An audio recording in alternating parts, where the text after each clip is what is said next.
News पथ पर सफर और सबसे पहले आपको दिखाते हैं ऐसी तस्वीरें जिनका जिक्र सरेराह है। ये तस्वीरें सुर्खियों में भी है और सोशल मीडिया पर भी है। इनसे आपका बाखबर होना बेहद जरूरी है क्योंकि चौराहे पर इन्हीं की चर्चा है और अभी तो सबसे ज्यादा चर्चा दिवाली की हो रही है।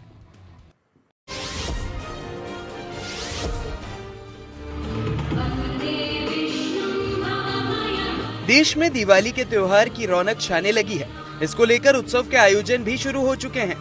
ये तस्वीरें हैं दिल्ली के कड़कड़डूमा इलाके की, जहां दिवाली मिलन समारोह में बच्चों ने सांस्कृतिक कार्यक्रमों की शानदार प्रस्तुति से दर्शकों को मुग्ध कर दिया। बच्चों की मनोरम प्रस्तुतियों को लेकर उन्हें पुरस्कृत कर उनका उत्साह भी बढ़ाया गया। इस खास मौके पर लगे दिवाली मेले में त्योहार से जुड़े सामानों के स्टॉल भी लगाए गए हैं, जिसमें रंगीन कैंडल से लेकर कपड़े और ज्वेलरी तक भी उपलब्ध है, जिनकी लोग खरीदारी करते भी नजर आए। महाराष्ट्र के कोल्हापुर में पूरे भक्तिमय वातावरण में शुरू हुई श्री विट्ठल बीरदेव यात्रा। ये अद्भुत घटा उसी यात्रा की है। पट्टन कोडली चांगभल में आयोजित इस यात्रा में श्रद्धालुओं का हुजूम उमड़ पड़ा, जो भक्ति के रंग से सराबोर दिखे। 4 दिनों की इस यात्रा में फरंडे बाबा के भोग का मुख्य समारोह संपन्न हुआ। इसके लिए भक्तों के डाले गए 70 टन हल्द भोग से पूरा वातावरण इसी दिव्य रंग में रंग गया। इस विशेष अवसर पर फरांडे बाबा के हेडम नृत्य देखने का भी भक्तों को सौभाग्य प्राप्त हुआ। चावड़ी गांव में तलवारों की पूजा भी की गई। महाराष्ट्र, कर्नाटक, आंध्र प्रदेश और गोवा के लाखों श्रद्धालुओं के लिए पट्टन कोडली आराध्य स्थल है, इसलिए इस यात्रा में शामिल होने इन राज्यों से भी बड़ी संख्या में भक्त पहुंचे।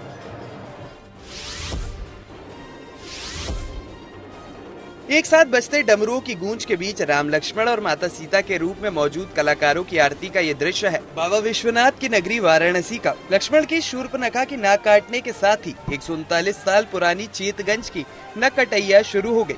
वाराणसी के लखा मेलों में ये मेला भी शामिल है, क्योंकि इसमें लाखों की भीड़ पूरे पूर्वांचल से उमड़ती है। नवरात्रि और दशहरा का मेला न घूम पाने वालों की कसक चेतगंज की नाक कटैया में पूरी हो जाती है। इस बार खास तौर पर ऑपरेशन से दूर की झांकी इस मेले में लोगों के लिए आकर्षण का केंद्र रही।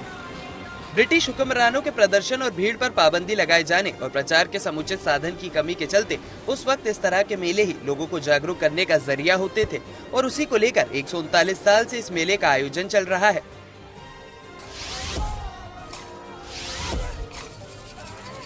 गुजरात के अंबाजी मंदिर में अलग अलग राज्यों की नृत्य कला की दिव्य प्रस्तुतियों ने दर्शकों को आनंदित कर दिया। चाचर चौक में आंध्र प्रदेश और गुजरात महाराष्ट्र बॉर्डर के गांवों से आए ग्रुप ने यहां नृत्य की शानदार प्रस्तुतियां दी। गुजरात के वापी, वलसाड और महाराष्ट्र के लोगों ने पारंपरिक परिधान में हाथ में छाता लेकर गेरिया नृत्य पेश किया। इस नृत्य कला में बच्चे से लेकर बुजुर्ग तक अपनी कला का प्रदर्शन करते हैं। वहीं आंध्र प्रदेश के एक डांस एकेडमी की बच्चियों ने कार्यक्रम में कुचिपुड़ी नृत्य की शानदार प्रस्तुति दी।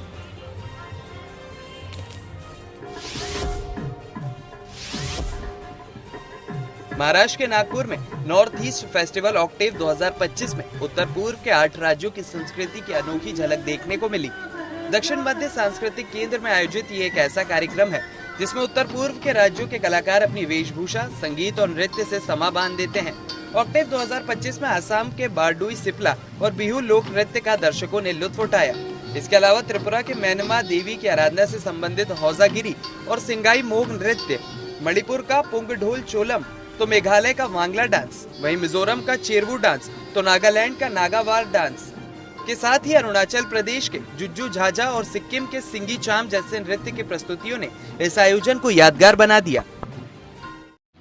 और न्यूज पथ में आगे दिखाते हैं दिवाली से पहले मिलावटखोरों पर कैसे शिकंजा कसता जा रहा है। उत्तर प्रदेश में खाद्य विभाग ने दिवाली से पहले मिलावट के खिलाफ अभियान तेज कर दिया है। लोगों की सेहत से खिलवाड़ करने वाले मिलावटखोरों पर अधिकारियों ने शिकंजा कसना शुरू कर दिया है। विभाग का कहना है कि अगर कहीं भी मिलावट पाए जाने की शिकायत मिलती है तो तत्काल कार्रवाई की जाएगी। इसके साथ ही त्योहारों की मिठास बरकरार रहे और लोगों की सेहत सुरक्षित रहे, इसके लिए खाद्य सुरक्षा विभाग ने अपने प्रयास तेज कर दिए हैं।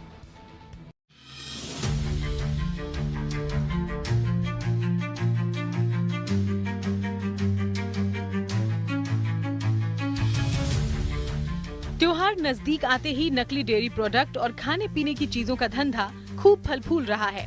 देश भर में मिलावटी खाद्य पदार्थों के खिलाफ स्वास्थ्य और खाद्य विभाग की टीमें अभियान चलाकर धरपकड़ में जुटी हैं। इसके बावजूद मिलावटखोर अपनी नापाक साजिशों को अंजाम देने से बाज नहीं आ रहे। लिहाजा अगर आप इस फेस्टिव सीजन में पनीर खाने की सोच रहे हैं तो सावधान हो जाइए। कूड़े गाड़ी में फेंकी जा रही ये पनीर मिलावटी है। खाद्य विभाग की टीम ने बड़ी कार्रवाई करते हुए करीब 550 किलोग्राम मिलावट वाला खराब पनीर जब्त किया और जांच के बाद उसे नष्ट कर दिया। जानकारी के मुताबिक ये पनीर हरियाणा में मेवात के जंगी मिल्क प्लांट के वाहन में पाया गया, जिसे दिल्ली और एनसीआर में सप्लाई किया जाना था। हालांकि टीम को पहली नजर में ही ये पनीर मिलावटी और खाने लायक नहीं लगा। जांच के बाद उनका शक पुख्ता हो गया। पनीर की पूरी खेप नकली और मिलावटी निकली। दिवाली से पहले नोएडा में जिला प्रशासन और खाद्य सुरक्षा विभाग एक्शन मोड में है। खाद्य सुरक्षा और स्वास्थ्य विभाग की टीमों ने जिले में कई जगह छापेमारी की। टीम ने ग्रेटर नोएडा के देवला गांव में रसगुल्ला बनाने वाले एक जगह पर छापा मारा और वो जगह बेहद गंदी थी। रसगुल्ले भी गंदे तरीके से रखे गए थे। 145 किलो रसगुल्ले को खाद्य विभाग ने नष्ट करवा दिया और 80 किलो सफेद पाउडर सीज कर दिया। रसगुल्लों के आसपास सफेद रंग का पाउडर भी मिला, जिसे अरारोट पाउडर बताया जा रहा है। खाद्य विभाग की टीम ने रसगुल्ला, छेना और सफेद पाउडर के सैंपल जांच के लिए भेज दिए।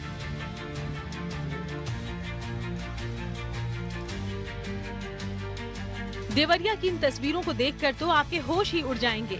देखिए यहाँ नकली पनीर को पानी में किस तरह से बहाया जा रहा है। यूपी के देवरिया में खाद्य सुरक्षा विभाग की टीम ने छापेमारी कर एक पिकअप वैन को पकड़ा और इसमें से 300 किलो पनीर बरामद किया। पूछताछ में पता चला कि इसे आजमगढ़ श्वेत सागर डेयरी में तैयार किया गया और बेचने के लिए ले जाया जा रहा था।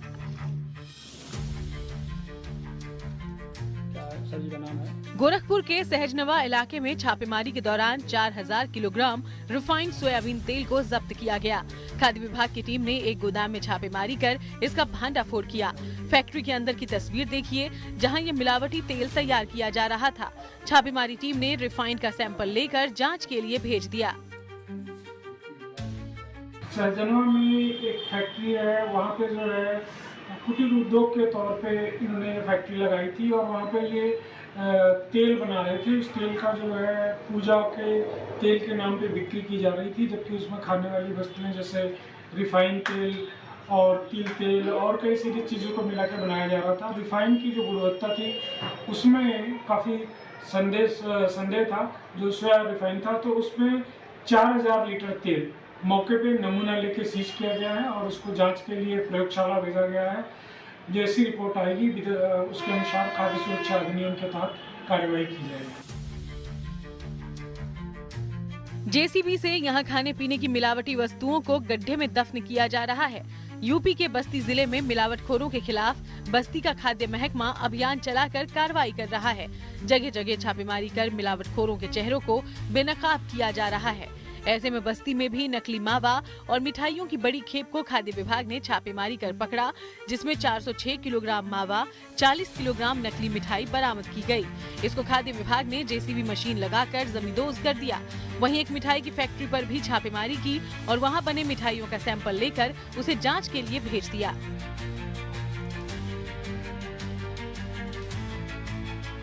यूपी के बुलंदशहर में भी जेसीबी के जरिए मिलावटी पनीर को नष्ट किया जा रहा है। बुलंदशहर के खुर्जा तहसील क्षेत्र के 2 गांवों में केमिकल और रिफाइंड को मिलाकर पनीर बना रहे प्लांट पर छापेमारी की गई और करीब 450 किलो पनीर को नष्ट किया।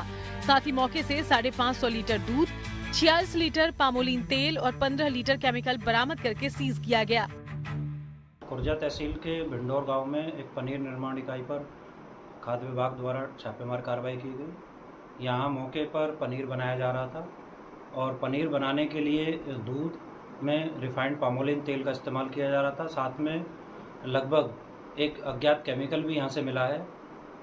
जब टीम यहाँ पर मौके पर पहुँची है तो जो कुछ कर्मचारी थे उन्होंने रिफाइंड टिन को फैक्ट्री से बाहर फेंक दिया था, जिन्हें बाद में हमने रिकवर कराया है। साथ में यहाँ लगभग तैयार 450 किलो पनीर तैयार मौके पर था और जो लगभग टिन थे वो 6 टिन मौके पे मिले हैं। दीपावली के नजदीक आते ही खाद्य और सुरक्षा विभाग की टीम अलर्ट मोड पर है। लगातार छापेमारी की जा रही है। इसी कड़ी में पूर्वी उत्तर प्रदेश के चंदौली के पंडित दीनदयाल उपाध्याय नगर की खोया मंडी में खाद्य विभाग की टीम ने छापेमारी की। इस दौरान मिलावट की आशंका को देखते हुए टीम ने 3 दुकानों से सैंपल लिया, जांच के लिए लखनऊ लैब भेजा। पंडित दीनदयाल उपाध्याय नगर में एक बड़ी खोया मंडी है, जहां दूर दराज के लोग खोया लेकर आते हैं और यहां से बिहार तक खोया की सप्लाई होती है। ऐसे में खाद्य विभाग की टीम की छापेमारी के दौरान यहां हड़कंप मच गया। दीपावली त्योहार पे मेनली मिठाइयों में मिलावट होती है, क्योंकि खोए का प्रोडक्शन उतना नहीं है जितने की आम जनता है।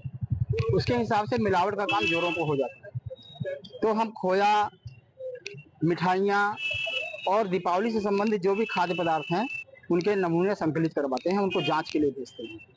आज किस तरह की क्या कार्रवाई की गई? हम आज खोया मंडी में प्रवेश किए हैं अपनी टीम के साथ, और वहां हमने 3 दुकानों से 3 नमूने लिए हैं खोए के, उसको जांच के लिए भेज रहे हैं। यूपी के औरैया में खाद्य सुरक्षा विभाग की टीम ने तेल मिल श्याम ट्रेडर्स पर छापेमारी की। टीम ने सबसे पहले तेल मिल में छापेमारी कर खाद्य सचल दल की वैन में रखी गई मशीनों से सैंपल की जांच की और तेल में मिलावट पाए जाने पर उसे जांच के लिए लैब भेजा। टीम ने मौके से 2015 लीटर सरसों तेल और 3048 लीटर राइस ब्रांड के नमूने सीज किए। सैंपल की रिपोर्ट आने के बाद आरोपियों के खिलाफ कार्रवाई होगी। दीपावली पर्व को ध्यान में रखते हुए मिलावट को रोकने के लिए प्रभावी प्रवर्तन कार्रवाई विभाग द्वारा की जा रही है। शासन द्वारा FSW food safety on wheels जनपद में 2 दिन के लिए भेजी गई है। उस सचल खाद्य प्रयोगशाला के माध्यम से खाद्य पदार्थों की इंस्टेंट मौके पर जांच करके जांच परिणाम से अवगत होते हुए तदनुरूप विधिक कार्रवाई संपादित की जा रही है। उसी क्रम में आज यहाँ पे खाद्य विश्लेषक आए हुए हैं। उन्होंने राइस ब्रान ऑयल और मस्टर्ड ऑयल का नमूना जांच किया है। यूपी की योगी सरकार ने त्योहार के दौरान मिलावटखोरी के खिलाफ 8 अक्टूबर से 17 अक्टूबर तक विशेष अभियान चलाया है और मिलावट करने वालों की धरपकड़ की जा रही है। हम लोगों का पूरे ऑल ओवर यूपी में 8 अक्टूबर से और 17 अक्टूबर तक का एक स्पेशल ड्राइव हमने स्टार्ट किया है और इस ड्राइव का उद्देश्य यही है केवल सैंपलिंग लेना नहीं, इसमें आपका इंस्पेक्शंस, गंदगी, हाइजीन कंडीशंस और स्पेशली मिल्क और मिल्क प्रोडक्ट्स, यानी इस समय जो मिठाइयाँ बन रही हैं, खोआ से बने जितनी भी मिठाइयाँ हैं और उसमें पनीर और घी और तेल, जिससे आपका पूरा प्रिपरेशन चल रहा है और जितनी भी स्वीट्स हैं इस दिवाली की खपत के लिए इस समय की तैयारी, इस समय लोग तैयार करते हैं। जगह जगह जो है कुछ नकली सामान भी बनाया जाता है। देश में खाने पीने की चीजों में मिलावट आम होती जा रही है। दुकानदार ज्यादा मुनाफा कमाने के लिए खाने की चीजों की गुणवत्ता से समझौता कर रहे हैं। FSSAI यानी भारतीय खाद्य सुरक्षा और मानक प्राधिकरण के नियमों की अनदेखी कर रहे हैं। ऐसे में जरूरी है शासन प्रशासन मिलावटखोरों के खिलाफ सख्त एक्शन ले, जिससे लोगों की सेहत से खिलवाड़ न किया जा सके। Bureau report, good news today. Ahmedabad में साबरमती मल्टी मॉडल हब तैयार, तो हावड़ा के भव्य नजारे दिखाएगा 400 फुट ऊंचा पंचदीप टावर। आइए सीधे आपको ले चलते हैं न्यूज एक्सप्रेसवे पर, जहां देश भर की कुछ और जरूरी खबरें कर रही हैं आपका इंतजार।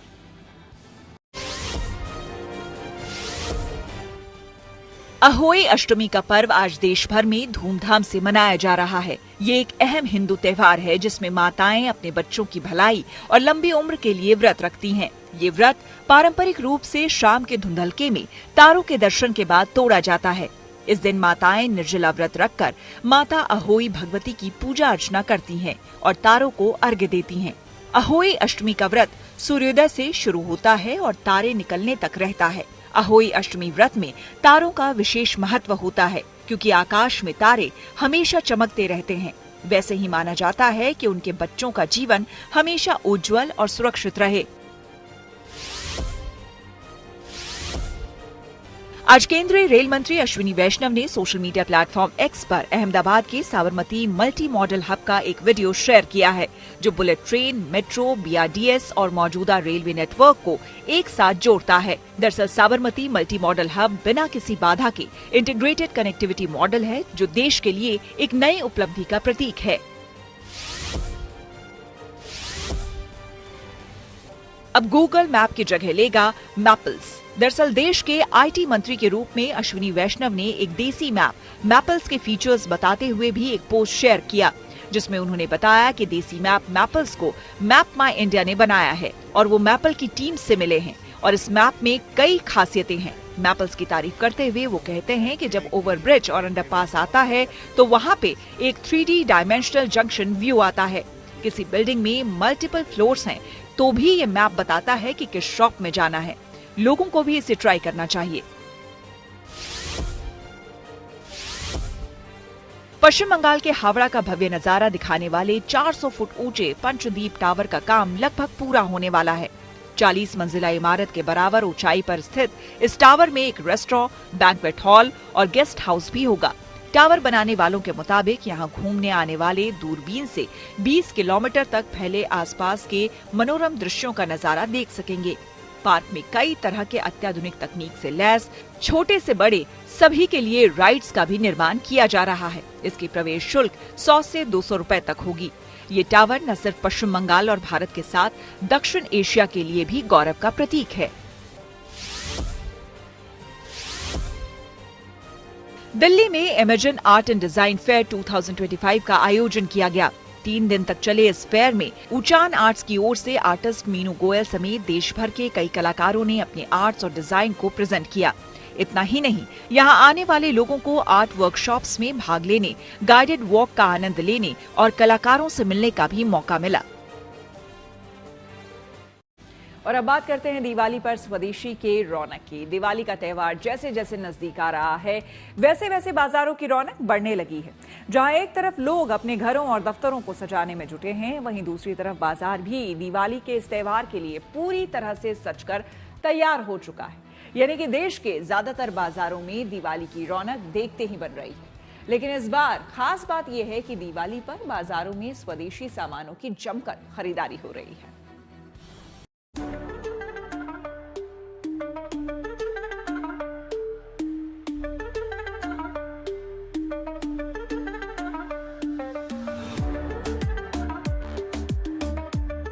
दिवाली का त्योहार नजदीक आते ही बाजारों की रौनक बढ़ गई।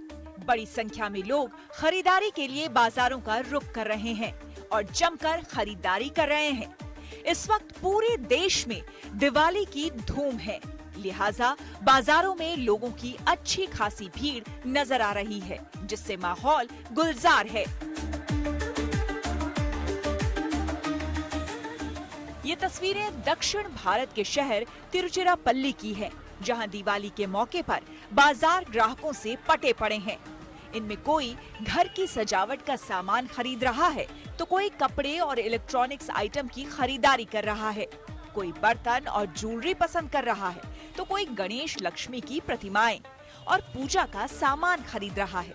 लेकिन गुड न्यूज ये है कि इस बार लोग स्वदेशी चीजों को ज्यादा पसंद कर रहे हैं।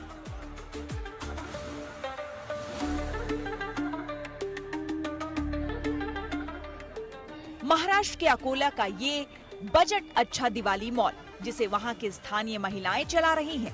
इस मॉल में एक छत के नीचे दिवाली से जुड़ा हर सामान उपलब्ध है।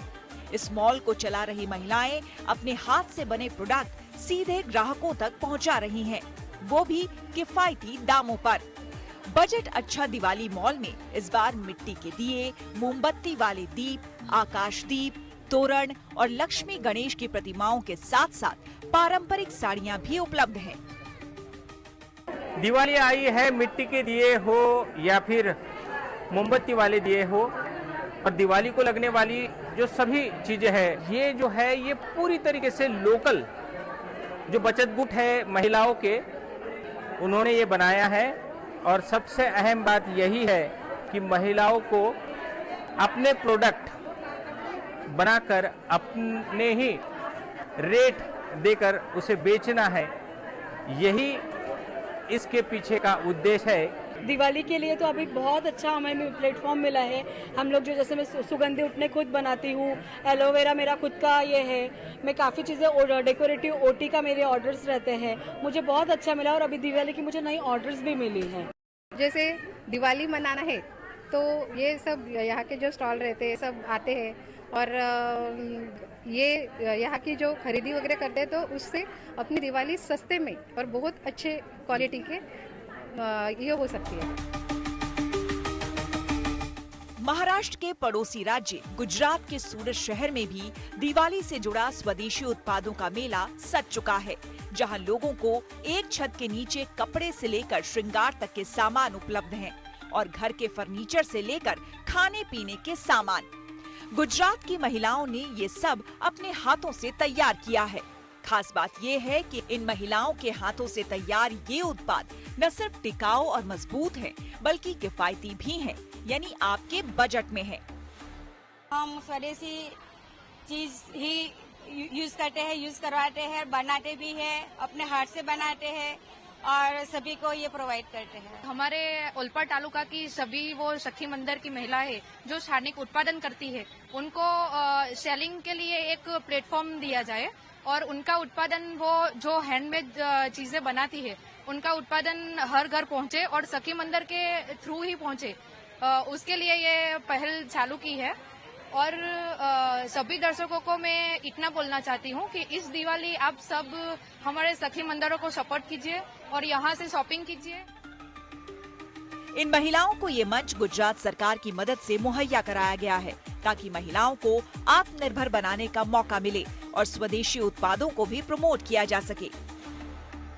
हमारा स्टॉल खोलने का मकसद वही है कि हमारी सखी मंडल की जो बहनें हैं, वो बहनें पहले घर पे बैठ के या खुले में जाके ऐसा उसका सामान बेच रही थी, लेकिन हम लोगों ने ये नमो स्वदेशी हस्तकला मेले का आयोजन किया है।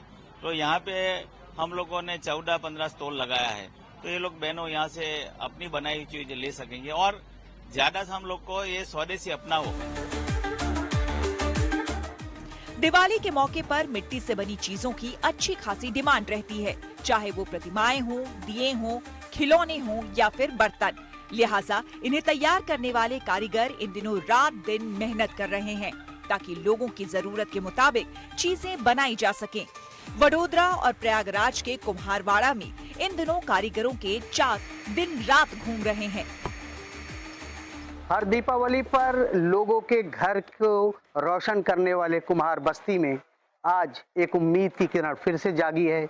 ये उम्मीद है कि इनके परिवार की दीपावली अच्छी होगी, लिहाजा इन्होंने दीपावली से पहले दिए बनाने का काम मिट्टी से शुरू कर दिया है।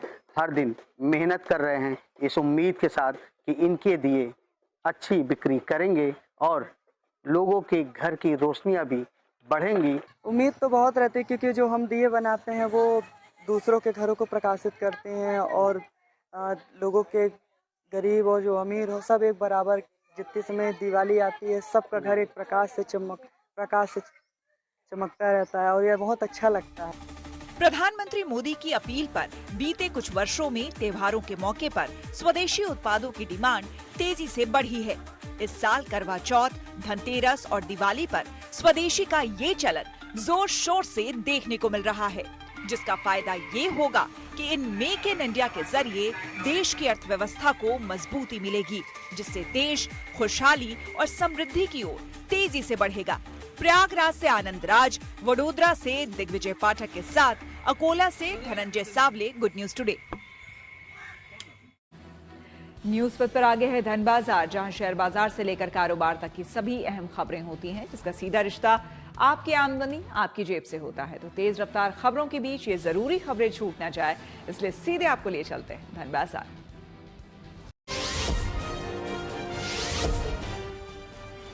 सेंसेक्स और निफ्टी में सोमवार को शुरुआती कारोबार में गिरावट दर्ज की गई। सेंसेक्स में 173.77 अंकों की गिरावट देखने को मिली। इस गिरावट के बाद बीएसई का सूचकांक करीब 82,327.05 पर बंद हुआ। वहीं निफ्टी की बात करें, इसमें भी गिरावट के साथ कारोबार होता नजर आया। लगभग 58 अंकों की गिरावट के साथ निफ्टी 25,227.35 के लेवल पर बंद हुआ। देश भर में सोने और चांदी की कीमतों में उतार चढ़ाव जारी है। हाल के दिनों में अधिकांश समय इन धातुओं के नए रिकॉर्ड बनाए गए। सोने चांदी ने एक बार फिर रिकॉर्ड तोड़ दिया। सोमवार को बाजार बंद होने तक दिल्ली में सोने की कीमत 1,950 रुपए से बढ़कर 1,27,950 रुपए प्रति 10 ग्राम पर पहुंच गई। वहीं चांदी की कीमत 7,500 रुपए से बढ़कर 1,79,000 रुपए प्रति किलोग्राम पहुंच गई। सोमवार को शुरुआती कारोबार में रुपया सीमित दायरे में कारोबार करते हुए दिखा, इसलिए अंत में रुपया 5 पैसे गिरकर 88.77 प्रति डॉलर पर आ गया। माना जा रहा है कि ऐसा ग्लोबल लेवल पर रिस्क लेस मूड के बीच अमेरिकी करेंसी की व्यापक मजबूती के चलते हुआ है। न्यूज पर के सफर में अब सोशल अड्डा का रुख करते हैं, जहां आज बात होगी पटना मेट्रो की। बिहार में इसी महीने चुनाव के ऐलान से ठीक पहले शुरू की गई पटना मेट्रो में गुटखा खाने वालों की गंदी हरकतें अब दिखने लगी है। आपको बता दें कि बिहार की पहली मेट्रो परियोजना के चमचमाते नए स्टेशन पर गुटखे के लाल दाग देखे गए हैं। पटना मेट्रो का 3.5 किलोमीटर लंबा एलिवेटेड मार्ग शुरू होने के बाद से ही स्टेशन पर गंदगी के वीडियो सोशल मीडिया पर वायरल हो रहे हैं। वायरल वीडियो में दीवारें, सीढ़ियां, रेलिंग, प्लेटफॉर्म, फर्श और यहां तक कि रेलवे ट्रैक पर भी गुटखा थूकने के निशान दिखाई दे रहे हैं। पटना में हमारे सहयोगी सुजीत कुमार ने मेट्रो स्टेशन का जायजा लिया और मेट्रो ट्रेन में सफर करने वाले यात्रियों से इस मुद्दे पर बात की और उनकी राय जानी। पटना वासी आसानी से पटना में अपनी यात्रा कर सके अगल बगल के इलाकों में, उसके लिए पटना मेट्रो की सेवा शुरू की गई। लेकिन शुरू करते ही कुछ दिन के अंदर ही जो स्थिति पटना मेट्रो स्टेशन पे देखने को मिली वो काफ़ी ही दयनीय है। अभी हम मौजूद हैं भूतनाथ स्टेशन, मेट्रो स्टेशन पे, और देखिए यहाँ पे सबसे पहले मैं आपको दिखाता हूँ, यहाँ पे साफ तौर पे लिखा हुआ है कि थूकना मना है, 200 रुपया जुर्माना। लेकिन उसके बावजूद भी देखिए जो ट्रैक है, जो मेट्रो का ट्रैक है, इसके आसपास में देखिए गुटखा खाकर लोग थूक कर इस ट्रैक को गंदा कर चुके हैं यहाँ पे। और जो खबरें आ रही है कि मेट्रो के अंदर कोई रील बना रहा है तो कोई कुछ अलग अलग तरह की हरकतें कर रहा है, जिसके कारण काफ़ी परेशानी हो रही है लोगों को। और जो मेट्रो स्टेशन पे जिस तरीके की हरकत की जा रही है आम आदमी के द्वारा, वो कहीं ना कहीं जो है एक छवि को धूमिल करता है। जिस तरीके से पटना में एक अच्छी सेवा शुरू की गई मेट्रो की, और इस दौरान अगर यात्री मेट्रो का सफ़र पटना में करते हैं तो उन्हें ये सब चीज़ का भी ध्यान रखना चाहिए कि अपने शहर को साफ सुथरा रखे, लेकिन उसके बावजूद भी ट्रैक पर गुटखा थूक दे रहे हैं। घूमने आए हो या सफर कर रहे हो? नहीं घूमने आए, अभी एक्साइटमेंट है घूमने का। अभी आए होगे तो देखे होगे ट्रैक पर लोग गुटखा थूक दे रहे हैं, तो कितना खराब है ये बहुत खराब है। हमारे बिहार को लोग अच्छा नहीं लगता है, ये हमारे बिहार को लोग गंदा कर रहे हैं, हम खुद गंदा कर रहे हैं। हमें इस चीज़ को रोकना होगा, हमें अपना बिहार को खुद स्वच्छ बनाना होगा। आने वाले समय में भले, लेकिन अभी जब कोई देखता है कि भाई इस तरह कोई और इंसान देखे कि भाई इस तरह थूक दिया जा रहा है, तो लोगों के सोच पे दिखता है कि भाई बिहारी ऐसे ही हैं। इसी के कारण ही अनदर स्टेट में बिहारियों को एक अनदर नज़र से देखा जाता है कि नहीं भाई बिहारी है तो ऐसा है। But in the time future हो सके तो बिहार सुधरे। नहीं, ये तो हमारे बिहार वासी के लिए और पटना के लिए सोचना पड़ेगा कि बहुत, ये तो सबसे बहुत हम बधाई देंगे गवर्नमेंट को कि हमारे पटना में मेट्रो का सेवा दिया गया। पहली बार ऐसा हुआ है कि हम मेट्रो में दिल्ली के बाद आज पटना मेट्रो में बैठे हैं। लेकिन हम सबको समाज को जागने की जरूरत है और सोचने की जरूरत है कि हम लोग गंदगी न फैलाएं और इसको बिल्कुल साफ सफाई पे ध्यान रखें। ये सरकार के साथ साथ में हम समाज की भी जिम्मेदारी बनती है। जो लोग थूक रहे हैं उनको क्या कहिए? हाँ, बिल्कुल उनको इस चीज़ों से बचना चाहिए, ये गलत है। क्योंकि ये अपनी हरकतों में सुधार लाना बिल्कुल, ये हमारे लिए ही नुकसानदायक का चीज़ है। अगर वो चीज़ सही रहेगा तो लंबे समय तक ये चीज़ चलेगा। कहीं छवि तो खराब होती है। बिल्कुल छवि, बिल्कुल ये हम बिहारियों का ही छवि खराब होगा अगर हम अपने चीज़ों को गलत करते हैं तो। देखिए यहाँ पे गुटखा जो है लोग थूके हुए हैं, जिसकी सफाई की गई। और इधर भी देखिए, जैसे लिफ्ट से आप उतरते हैं ऊपर से नीचे, तो यहाँ भी उतरते उतरते कुछ महाशय यहाँ पे थूकते हुए आगे बढ़ गए। आप साफ तौर पे देख सकते हैं यहाँ पे जो गुटखा गैंग के हैं, चाहे जो गुटखा खाने वाले लोग हैं, यहाँ पे थूकते हुए वो आगे बढ़ जा रहे हैं। तो कहीं ना कहीं जो लोग हैं, लोगों में काफ़ी अवेयरनेस की ज़रूरत है ताकि इस तरीके की हरकत पटना मेट्रो में ना करे, क्योंकि जो बाहर से लोग आते हैं वो भी इस मेट्रो में घूमते हैं और पटना के मेट्रो का सफ़र करते हैं। तो कहीं ना कहीं इस तरीके की हरकत से बिहार की छवि धूमिल होती है। जो पटना वासी हैं, ज़्यादातर लोग जो मेट्रो में सफ़र कर रहे थे, उनका कहना था कि इस तरीके की हरकत नहीं करनी चाहिए, लोगों को इस तरह की हरकत से बचना चाहिए। और अब रुक करते हैं प्रगति मार्ग का, जहां ऐसी खबरें हैं जो कि देश की तरक्की, प्रगति और लोगों की काबिलियत दिखाती है। आज बात प्रभु श्री राम की नगरी अयोध्या की, जहां दीपोत्सव की भव्य तैयारी तो चल रही है, साथ ही साथ श्री राम जन्मभूमि मंदिर का काम भी अपने अंतिम चरण में पहुंच चुका है। यहाँ एक बार फिर भव्य कार्यक्रम देखने को मिलेगा। और यही नहीं, रामनगरी में अंतर्राष्ट्रीय राम कथा संग्रहालय भी इस रूप में दिखेगा, जिसमें प्राचीन और अद्भुत चीजें देखने को मिलेगी। इसका काम भी तेजी से चल रहा है। इसके अलावा अब रामलला को विशेष बर्तन में भोग लगाने की भी तैयारी है।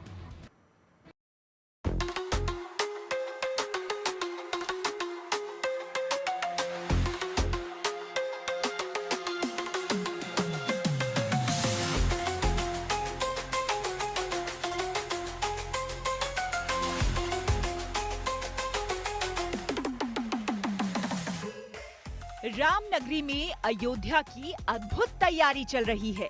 सरयू तट से लेकर शहर भर में इसके रंग दिखाई पड़ रहे हैं। यहाँ के घाटों पर 28 लाख दिए एक साथ जगमगाते दिखेंगे।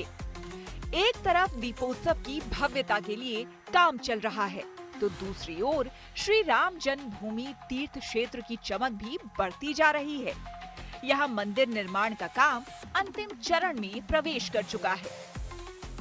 श्री राम जन्मभूमि मंदिर दुनिया का पहला ऐसा मंदिर बन गया है जिसमें मजबूती के लिए टाइटेनियम जैसी धातु का उपयोग किया जा रहा है। चांदी की तरह चमकते टाइटेनियम से निर्मित इस गेट पर सूर्य नारायण और पक्षियों की आकृति उकेरी गई है। उस पर जो है भगवान सूर्य की आकृति, क्योंकि भगवान रामलला जो है वो सूर्यवंशी है, इस कारण से सूर्य देवता है। और साथ ही साथ जो वहाँ पर चूंकि अयोध्या में रामानंद संप्रदाय का स्थान है, रामानुजाचार्य का स्थान है, इसलिए तिलक भी जो है इस प्रकार से तमाम तरह की आकृतियां जो हैं गेट से संबंधित हैं। श्री राम मंदिर परिसर में धर्म ध्वजा की स्थापना भी होने वाली है, जिसके बाद मंदिर के स्वर्ण मंडित शिखर पर दिव्य पताका लहराता नजर आएगा। धर्म ध्वजारोहण का ये समारोह दीपोत्सव के लगभग 1 महीने बाद 25 नवंबर को विवाह पंचमी की शुभ तिथि को होगा। यही नहीं, यहाँ बन रहे अंतर्राष्ट्रीय राम कथा संग्रहालय का निर्माण काम भी अब तेजी गति से आगे बढ़ रहा है। यहाँ अब गैलरी निर्माण पर काम होगा। यहाँ 20 गैलरी होगी, जिनमें से 5 पूरी तरह डिजिटल और 4 भगवान राम और एक गैलरी हनुमान जी को समर्पित होगी। राम ही एक ऐसे व्यक्ति हैं जो भारतीयता को परिलक्षित करते हैं, क्योंकि बाकी लोग पुरुष हैं, देवता हैं, ये मर्यादा पुरुषोत्तम राम है। तो ये सबके हैं, सबके राम हैं, इसलिए हमारी ये गैलरी का नाम भी है इसमें सबके राम।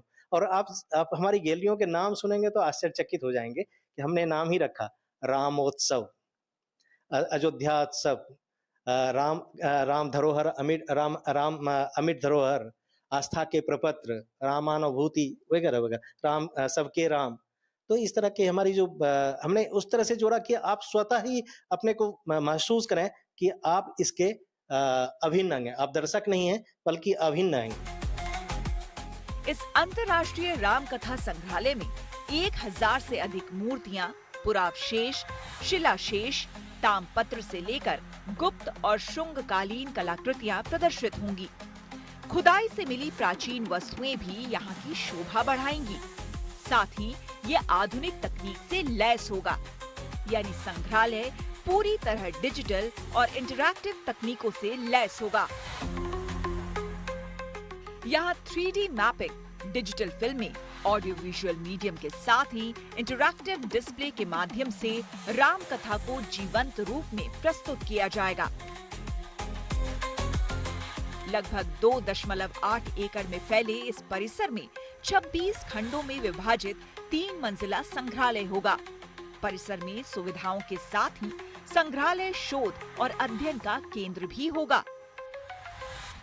राम के जन्मोत्सव से लेकर और राम को वैश्विक होने तक की यात्रा जो है उसको हम इसमें दर्शाएंगे। तो उसमें ऑब्जेक्ट बेस्ड होंगे जो पुरावशेष के रूप में होंगे, कुछ चित्र होंगे, कुछ वस्त्राभूषण होंगे, कुछ क्या कहते हैं मेटेलिक ऑब्जेक्ट होंगे, कुछ क्राफ्ट्स होंगे, कुछ टेक्नोलॉजी होगी, तो कुछ मिला जुला के ऐसा होगा। तो हम लोग इसको जो हम अपनी भाषा में कहते हैं एडुटेनमेंट होगा, ये माने एजुकेशन भी होगी और इंटरटेनमेंट भी होगा।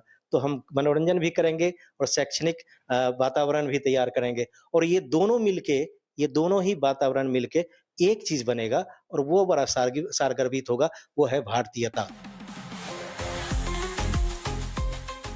राम कथा संग्रहालय और राम जन्मभूमि मंदिर के आगे बढ़ते निर्माण कार्यों के बीच अब रामलला को पीतल फूल के बर्तन में भोग लगाया जाएगा। इसके लिए मिर्जापुर में विशेष रूप से पीतल फूल के बर्तन तैयार किए गए हैं, जिनमें 24 ग्लास, 24 प्लेट, 24 चम्मच, 24 थालियां और 72 कटोरियां शामिल हैं। अयोध्या में इन बर्तनों को श्री राम जन्मभूमि तीर्थ क्षेत्र को सौंपे जाने से पहले मिर्जापुर में पूरे विधि विधान से पूजन अर्चन किया जाएगा। आदरणीय चंपत राय जी के निर्देश पर शुद्ध फूल की थाली, कटोरी, गिलास, चम्मच और प्लेट, इसका निर्माण मिर्जापुर उद्योग व्यापार मंडल मेटल के द्वारा ये हुआ है, और यह पात्र यहाँ पर आज यह पूजन किया गया है। मिर्जापुर के लोगों ने इसका पूजन किया है। यह पात्र लेकर हम लोग जाएंगे, मर्यादा पुरुषोत्तम भगवान श्री राम के चरणों में इसे अर्पित करेंगे। पीतल फूल के इन बर्तनों में रामलला को भोग लगाए जाने के पीछे का कारण ये बताया गया है कि इन बर्तनों में भोजन ग्रहण करने से व्यक्ति रोग मुक्त रहता है, उसको डायबिटीज या शुगर की बीमारी नहीं होती है। इन औषधि गुणों को देखते हुए ही राम जन्मभूमि तीर्थ क्षेत्र के महासचिव चंपत राय के निर्देश पर मिर्जापुर में ये बर्तन बनाए गए हैं, जो अयोध्या में रामलला को अर्पित किए जाएंगे। मिर्जापुर से सुरेश कुमार सिंह और अयोध्या से मयंक शुक्ला के साथ bureau report, good news today. Delhi test में जीत से सिर्फ 58 रन दूर टीम इंडिया। खेल जगत से जुड़ी ऐसी ही कुछ इंटरेस्टिंग खबरों को जानने के लिए आइए सीधे चलें खेल चक्कर।